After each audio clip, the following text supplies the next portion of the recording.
డబ్బు, అనారోగ్యం, ఉద్యోగం, వ్యాపారం, అప్పులతో బాధపడుతున్నారా? మీకోసమే launch your future programme.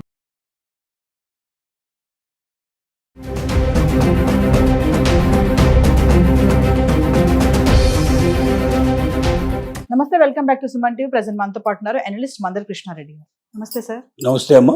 Sir, Trump ఎప్పుడైతే అధికారంలోకి వచ్చాడో మనం అప్పట్లో ఒక వీడియో చేసాం. గవర్నమెంట్ ఎంప్లాయీస్ పైన కూడా టార్గెట్ ఉంది, ఇమీడియట్లీ రిజైన్ చేయాలి, చెప్పిన వెంటనే రిజైన్ చేసిన వాళ్ళకి శాలరీ 1 year శాలరీ అంతా ఇచ్చేస్తామని చెప్పేసి కూడా.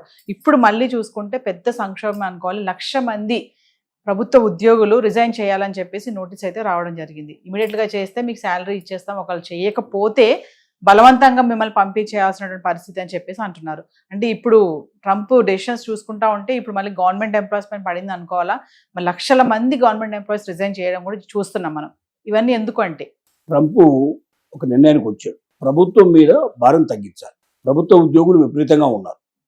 ఏ దేశమైనా నిర్మించుకునే క్రమంలో ఎక్కువగా ప్రభుత్వ ఉద్యోగులు అవసరం పడతారు. కానీ ఒకసారి నిర్మాణం పూర్తయిపోయి ఒకసారి పూర్తిగా ఎస్టాబ్లిష్మెంట్ అయిపోయిన తర్వాత అంతమంది అవసరం ఉండరు. చాలామంది ఊరికే కూర్చొని జీతం తీసుకునే వాళ్ళు చాలామంది ఉంటారు.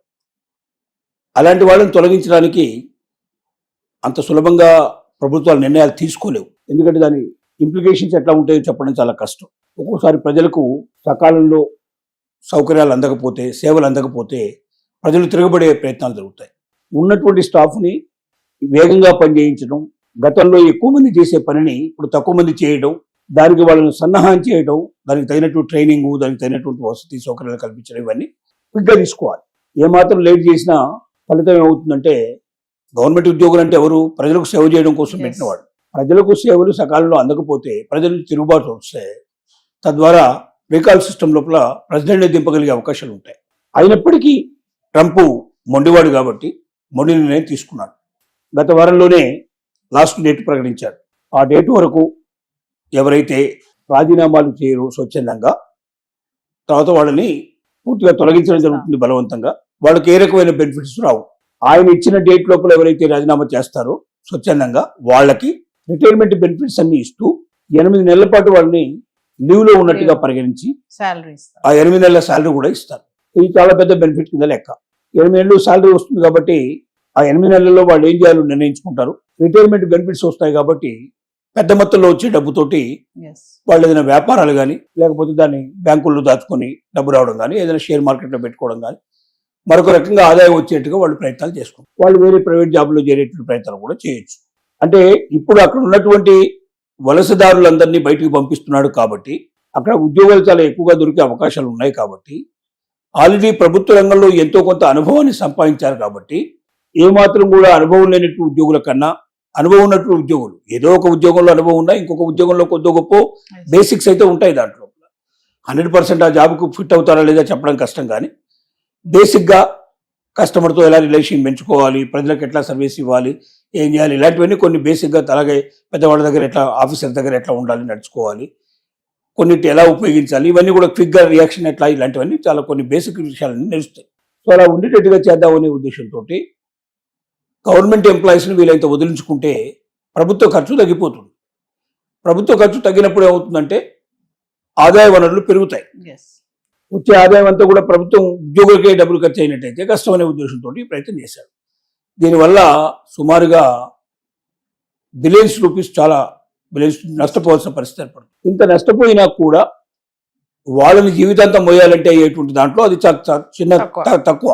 కాబట్టి ఎక్కువ లాభం వస్తున్నప్పుడు తక్కువ దాన్ని వదులుకోవడం పెద్ద ఇబ్బంది కాదు. మనం ఇప్పుడే దాన్ని తీసేస్తే ఒక క్రమశిక్షణ రహితంగా ఉంటుంది. అంటే ట్రంప్ ఏమిటి ఎల్లకాలం ఉంటాడని కాదు, కానీ ట్రంప్ చేసినటువంటి తీసుకున్న నిర్ణయాల వల్ల అమెరికన్ గవర్నమెంటు చాలా గొప్పగా వెలుగొందింది. అమెరికా గతంలో లేనటువంటి అనేక నిర్ణయాలు ట్రంప్ తీసుకున్నాడు. కాబట్టి తన పేరు చిరస్థాయిగా నిలబడుతుపోతుంది అన్న ఒక నమ్మకం, ఒక విశ్వాసంతో ట్రంప్ ఈ పనులన్నీ చేస్తున్నాడు. అంటే సార్, ఇప్పుడు ప్రభుత్వ సామర్థ్యాన్ని పెంచడానికే ఈ నిర్ణయాలు, అంటే గవర్నమెంట్ ఎంప్లాయీస్ ని ఇంతమందిని రిజైన్ చేయడం అనేది అందుకే అంటారా? వాళ్ళ గవర్నమెంట్ డెవలప్మెంట్ కోసమే అంటారా? రిజైన్ చేయమని గవర్నమెంట్ చెప్పింది కదా. వాళ్ళు ఎవరెవరికి రిజైన్ చేయాలో అనేది కూడా ముందే చెప్పేసింది. వాళ్ళకి లెటర్స్ అందరికి జారీ చేశారు. ఈ డిపార్ట్మెంట్లో ఇంతమంది రిజైన్ చేయాలి, ఈ డేట్ వరకు రిజైన్ చేయాలి, ఈ రేట్ లోపల మీరు రిజైన్ చేయకపోయినట్టయితే మీ మీద యాక్షన్ తీసుకుంటాము, బలవంతంగా మిమ్మల్ని ఇంటికి పంపిస్తాము. అప్పుడు మీకు రిటైర్మెంట్ బెనిఫిట్స్ రావు, ఈ 8 నెలల పాటు సెలవుగా పరిగణించడం జరగదు, Yes. మీకు దానివల్ల ఏ రకమైనటువంటి బెనిఫిట్స్ Benefits రాకుండా ఉండవు. పోతాయి. అన్ని రకాలుగా మీరు నష్టపోతారు కాబట్టి మీరు తీసుకున్నారు. అంటే ఈ 1,00,000 మంది ఒకేసారి వెళ్ళడం ఏంటంటే అప్పటికి 1,00,000 మంది మిగిలారనమాట. మిగతా వాళ్ళంతా దాదాపుగా రిజైన్ చేశారు. ఈ 1,00,000 మంది లాస్ట్లో ఒకే రోజున రిజైన్ చేస్తున్నారు. ఆ రకంగా రిజైన్ చేయడం జరిగింది.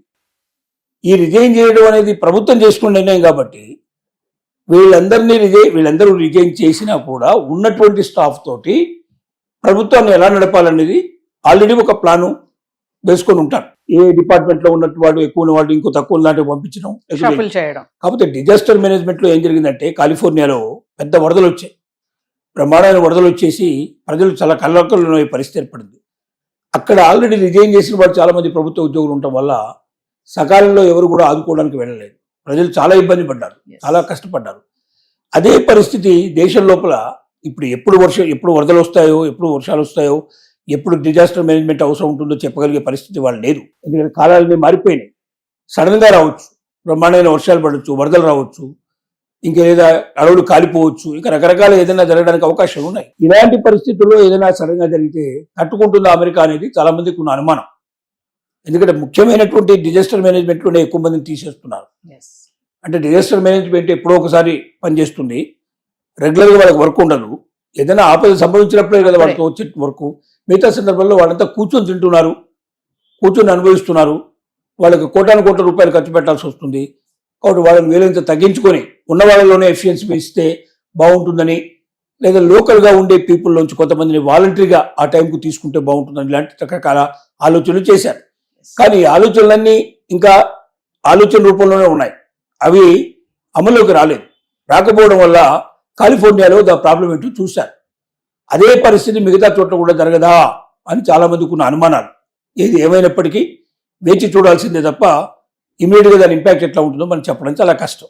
ఏదేమైనా సరే ఇది అతి భారీ రాజీనామా అనుకోవచ్చు అంటారా? 2వ ప్రపంచ యుద్ధం తర్వాత ప్రభుత్వ రంగంలో అమెరికా లోపల అతి భారీ రాజీనామాలు ఇవి.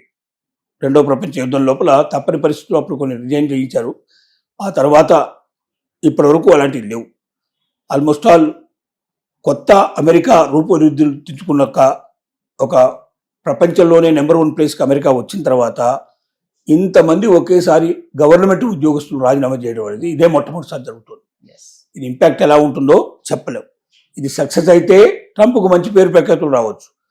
ఇది ఒకవేళ ఇది సక్సెస్ కాకపోతే ట్రంప్ దిగిపోయినా ఆశ్చర్యపడాల్సిన అవసరం లేదు. Thank you.